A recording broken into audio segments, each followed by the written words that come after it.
Welcome to the crossroads of the known and the unknown.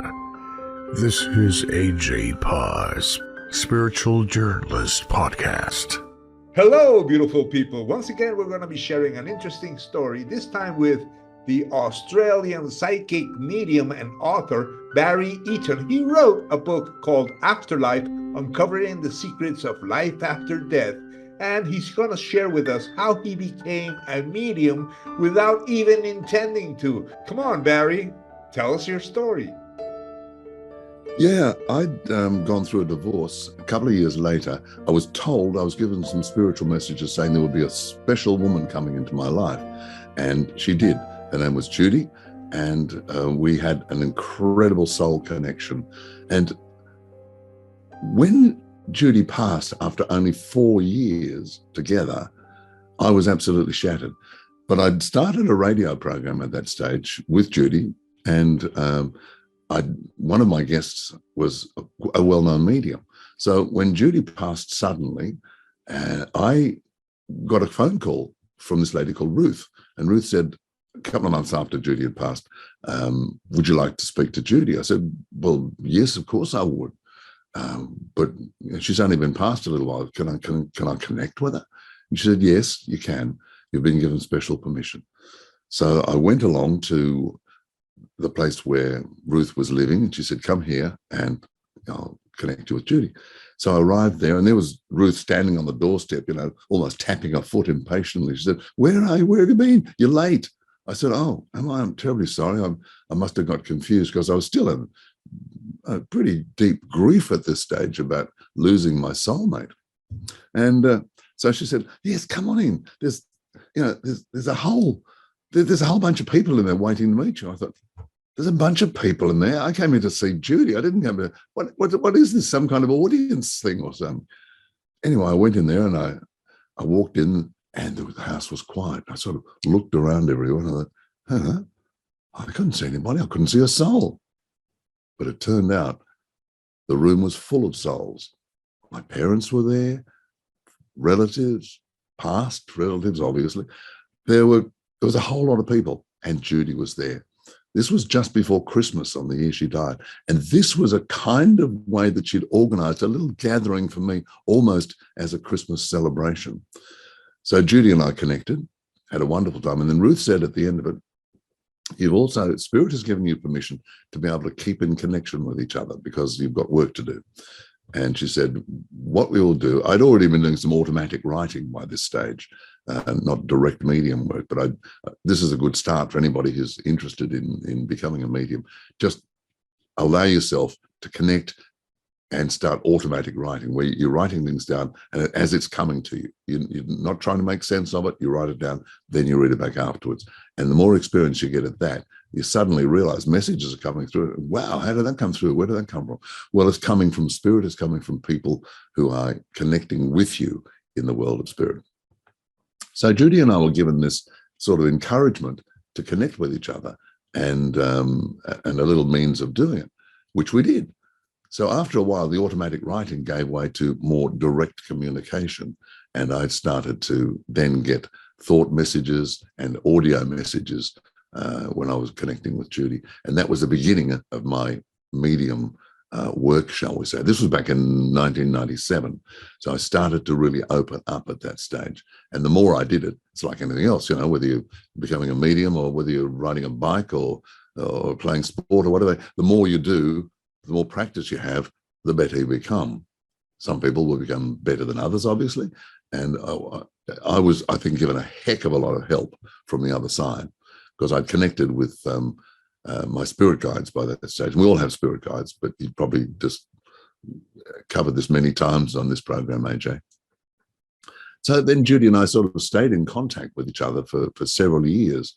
And I started a group back in the early part of the 21st century, a spiritual group, and we connected with people on the other side. We did some spiritual development work, et cetera, Anyway, I started to get these messages from Judy saying, okay, I think it's time you wrote a book because you've got a lot to write about, et cetera, et cetera. So I thought, oh, yeah, all right, maybe. At this stage, I was still doing radio and television work. I was had my own. I was also lecturing in journalism at a tertiary institution, and in the latter stages of that, I also turned up and was offered a role as an executive producer on a very large theatrical production, which was going to tour. So I was pretty busy, you know. But Judy kept on coming through and saying, well, come on, you've got to write this book. You're like, yeah, okay, yeah, I'll do it. I'll do it. I just don't have time right now. So anyway, I was connecting because of the radio program that I'd been doing with Judy when she was still with us. And then that had moved on as well.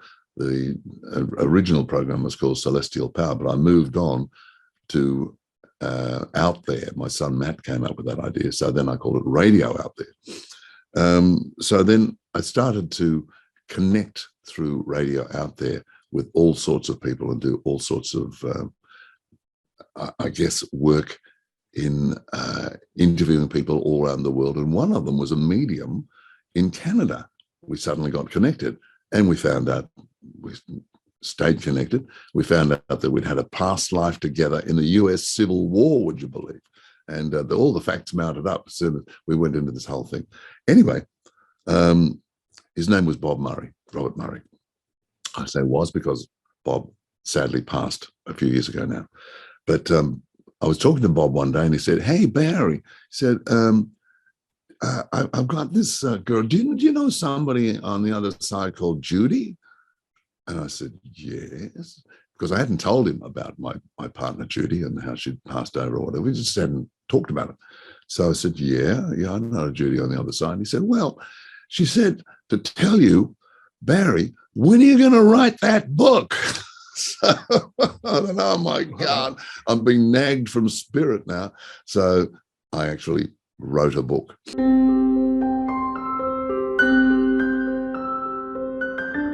I wrote a book which I thought I'll just cover all sorts of subjects and make it a sort of spiritual development 101 kind of thing. And the publisher, who was also on my radio program as a book editor before that, and then she went back into publishing, she said, look, I'll read it for you. So she came to me and said, I'll have a look at it, take you to lunch and let you know what the story is. So she said, oh, can you meet me for lunch today? So I said, all right, yeah, of course. So I went along to lunch and her name was Maggie. Maggie is the most wonderful, she's an earth angel, if you know what earth angels are. You know, they're very highly spiritual beings out down here having a human experience and helping everybody. Maggie's one of them. So Maggie walks in with this sort of strange look on her face into the restaurant and said, she said, I was coming here with bad news. And I said, oh, okay, what was the bad news? And she said, well, we figured that there was just too much in that book and too many subjects. It just wasn't going to work. Then just as I was leaving to have lunch with you and give you the bad news, I got a message from upstairs. That's why Maggie always talks about upstairs, world of spirit. So she said, we want Barry to write a book about life after death. So she said to me, would you be interested in writing a book about life after death, the afterlife? Well, I don't know about you, AJ, but you don't say to a publisher when you've never published a book before, no, take this one or leave it. So I sort of said, yes, I'd love to write a book about the afterlife. So I did.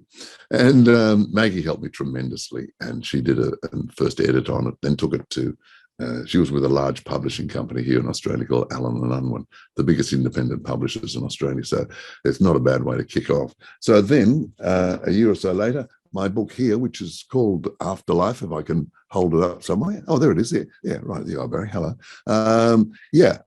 So that was the first book, and that came out in 2011, would you believe, beginning of 2011. And AJ, it is still selling really well. Now, this is not a plug for the book, because I know that I was given the word from Spirit to do this to help take away the fear of death. And there is nothing to fear because we don't die. And that's one of the points I make in this book. We only die physically. We don't die spiritually. When we've had enough of the body, it just disappears because we are a soul with a spirit. Spirit is like the vehicle for the soul. And that attaches itself to a body to have a human experience. That's what it is. It's like a car, once you finish driving around, everything like that, time to trade it in. Well, when the soul has had enough use of that body, and it could be at any age, any time, then the soul moves on, moves back. Now, the soul being pure energy moves back to where it came from. Energy can't be destroyed, law of physics. I'm not a physicist, but I do know that one. Energy cannot be destroyed. So logically, it goes back to where it came from. Where? The world of spirit. So that is the basic format that I have used in all of my books, the fact that we are all essentially a soul energy having a human experience. And whatever happens in that human experience is part of the many, many experiences we have, because we all have many past lives and many future lives, most of us. So it is all an accumulation. It's a learning process. And then we get into the bigger subject after that of, how many, where we've been, all those sort of things. But essentially, getting back to that time, I always equated, because I was trained in the theatre to start off with, I equated to the fact that it's like an actor or an actress. You're given a role, your agent gets you a part, you rehearse the role, you learn all about it, and then you play the role, whether it's on stage or a movie or whatever. And then at the end of that, that character is put aside. You take all the wardrobe, the makeup and the wigs and whatever off, and you go back to where you're living, and you wait for your agent to get you another role. Now, it's pretty much the same in the world of spirit. We are allocated this role here. We agree to it. We come down to Earth, or come across, because afterlife is actually another dimension of reality. So we come to the Earth, play our role with all the other people, all the other cast members that we meet and whatever. Once that role is complete, we take off all the costume, the makeup and everything, the body, and we go back home. Home is the afterlife. So if you can equate it to the role of an actor, the role of an actor who has many, many different parts and plays many parts over many, many lifetimes of both sexes, male and female, many experiences, making many mistakes, but learning every time.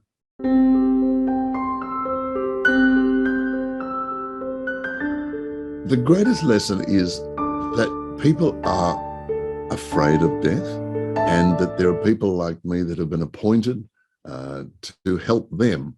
And I find that's the biggest breakthrough, that I can help people by just doing shows like yours, writing books, doing my own program, talking to people. I give lots of talks, conferences and things like that, just helping to get the word out. And I'm only one of many. I mean, there's so many of us out there, but it's a big ask, because there's so much fear in this world, and we're going through transitional points at the moment. This is all the division and hatred and whatever that's going on in the world right now. That is no accident. We're all learning, we're all growing, we're all changing. And to be able to accept more about life, that life is not a materialistic journey of search. How much more can I get? How much money can I make? How many cars can I have? How many TVs? That's not what life's all about. Yeah, sure, we've got to eat and we've got to have houses and cars and things like that, but that is not the focus of life. So my biggest thing is to understand what life is all about.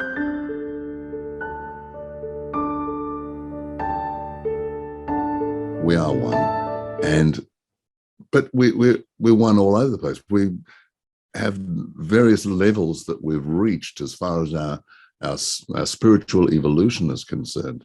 So even though we are all one, we are still working to improve ourselves all the time. And that's basically what life is all about. Coming down here, having all these experiences, making our mistakes, learning, clearing up some of the mistakes we've brought back from previous lives, so that we can improve and we can move on, and we can gradually move higher in the astral realms, and then to be able to not have to come back to Earth. Eventually, we can reach that stage where we really don't have to come back. We've had all the experiences. There are many, many, many, many more experiences in the spirit world and beyond.